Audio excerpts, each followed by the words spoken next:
And yeah, this yellow Protoss player down the bottom right-hand corner is, of course, from Team Magik.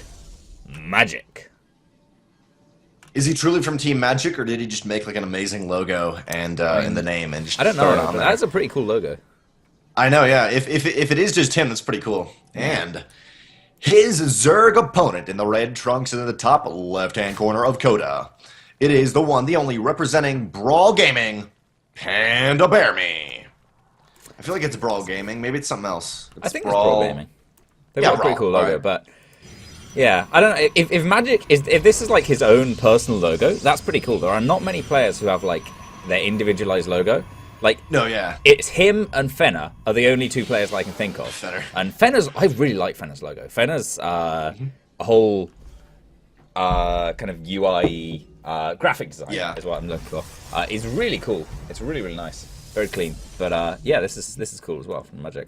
But as for the actual there's definitely gameplay, there's definitely some streamers and players that have really cool overlays. But as you're saying, as for the actual game, looks like Magik going for a one-gate fast expand. Now, lately, Protosses versus Zergs have been pretty, they're actually not greedy. They've been not fearful or anything. They've been ballsy in what they've been doing and almost going Nexus first a couple times, but it looks like Magik won't be doing that, playing pretty standard. And I really like this Cybercore on the low ground in the natural base just to get a little bit of a wall-off started. yeah, Coda does have a pretty wide ramp, so you need to start walling off as quickly as possible. PandaBearMe has gone hatch gas pool, so quite greedy from him as well. We'll see when he pulls out of gas, whether he just wants his fast speed or whether he's going for some fast tech behind it as well. But yeah, I mean, I'm expecting just to have like 100 gas and then at least one drone pulled off for a little while, but we'll see, we'll see. PandaBearMe just being a little bit careful, kind of scouting the cannon rushes, I guess, but in the end, nothing of that sort is coming out from Magik. PandaBearMe knows this as well, because Overlord's had a good look around Magik's base and seen that it's just going to be a pretty fast gate expand.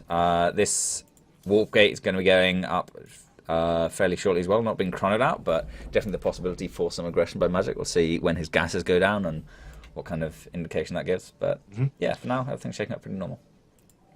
Yeah, I agree. It's pretty normal. Neither player playing too greedy. It's really in the next minute or two you're going to see that from either the Panda Bear, maybe taking the third base, but I highly doubt that from him. On the other side, for Magik, I mean, he's not playing very greedy like you were saying. He is playing economical, but not quite greedy, and I think he's playing it safely, and actually decided to go Robo here. And my one thing just to point out, it looks like actually the probe will be caught by these Lings unless there's some crazy micro for Magik. And third base being taken down, or put down for PandaBearMe now.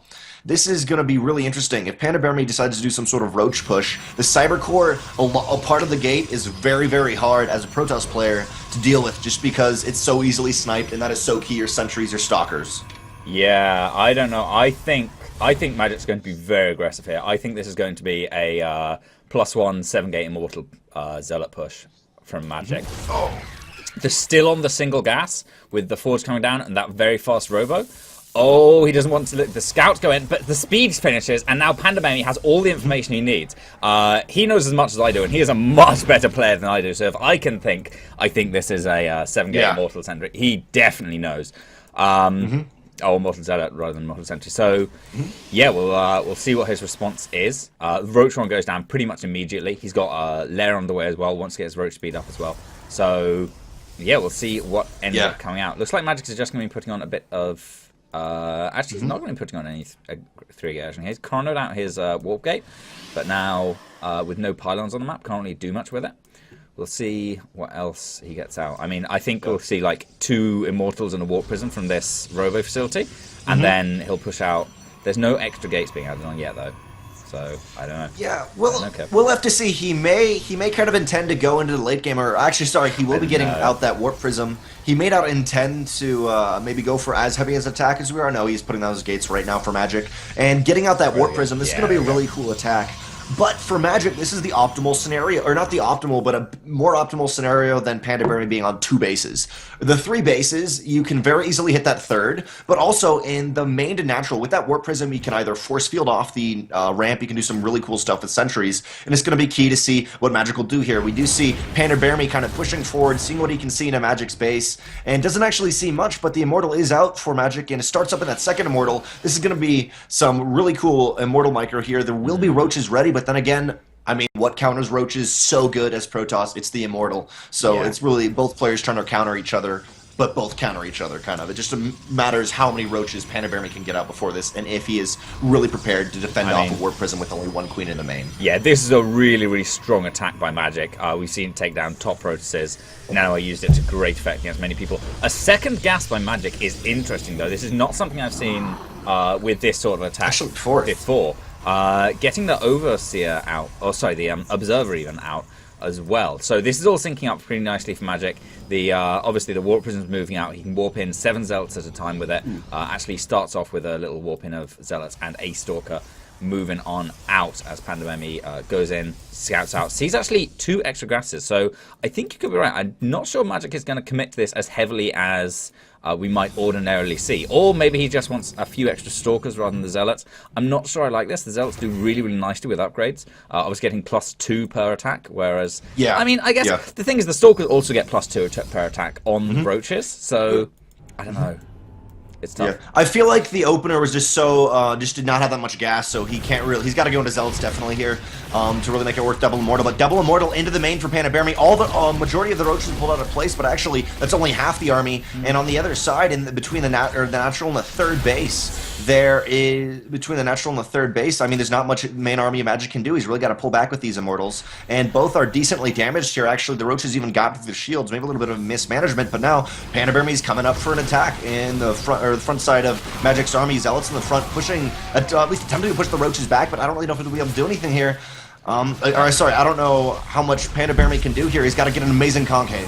He needs there's the time warp that goes down. That's going to allow the Zealots to close these Roaches. There's so many Roaches here. Magik just doesn't really have the army to actually deal with this. The Immortals are pumping out as much damage as they can. Not 10 kills on one of them, but that one's going to fall. And PandaBearMe is crushing this attack, just absolutely demolishing it. And Magik, with only 1 Immortal left, back at home, he's got like nothing in tech. He's just got that Robo, and PandaBearMe, he's got his lair up. He's got Roaches. He's going to have. He's got +2, about a third complete, and he's going to have no trouble defending a single Immortal drop with all these queens that he can roam around with. The Roaches already starting to counterattack, and Magik's going to have a little bit of difficulty holding this. Photon cans are having to go down, but it's too late. Magik does not even have a mothership core here. His Immortals on the other side of the map, desperately trying to defend with these Stalkers, and it doesn't look like he'll do it. And even off the back of this, he did not expand to a third base, and there's even creep on his normal third base. 2 more sentries down, force field, decent force fields, but I mean that's 200 gas right there, just killed because of those sentries, just not in a great position. He might have wanted them on more towards the main of his base, but now the Roaches started to work on some probes here, and this just looks worse and worse for for Magik here. On the other side, it does look like the Immortal. Oh yeah, the Immortal has came back from Magik and is trying to do some micro, but barely getting out there and may actually be sniped. Yeah, very nice micro from Magik is going to enable him to hold this, but this was a fraction of PandaBearMe's army.